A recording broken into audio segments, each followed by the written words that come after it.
বিবির সাথে মাঝে মাঝে অভিমান করা জায়েজ আছে। এইভাবে আপনার বিবি বারবার গুনাহ করে, আপনি বলেন গুনাহ করবা না, নাটক দেখবা না, সিনেমা দেখবা না, এরপরে আপনি যখন বাসায় না থাকেন চুপে চুপে আপনার মোবাইলটা দিয়ে আপনার বিবি নাটক সিনেমা দেখে বলে আপনার কাছে প্রমাণ হয়ে যায়। এবার আপনি বুঝাইলেন তুমি আমার অগোচরে আমার সন্তান আদির সামনে নাটক সিনেমা দেখো, এটা বড় অন্যায়। বারবার বললাম তুমি দেখবা না।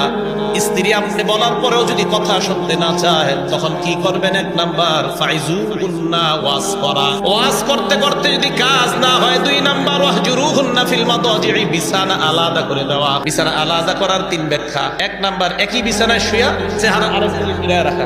বিবিরে বুঝাবেন আমি তোমার সাথে রাখি, তুমি যদি এই গুনাহ না ছাড়ো আমি তোমার দিকে তাকাবো না। বিবি যেন বুঝে আমার স্বামী আজকে গুনাহ করার কারণে আমার দিকে তাকায় না। একই ঘরের মধ্যে থাকবেন, আপনি খাটে বিবি সোফায়, অথবা আপনি সোফায় বিবি খাটে, বুঝাবেন তোমার সাথে আমি রাখ, কেন তুমি গুনাহ। তিন, একই ঘরের মধ্যে আপনি এক রুমে বিবি আরেক রুমে, কিন্তু এই কথাটা যেন পরিবারের অন্য সদস্যরা না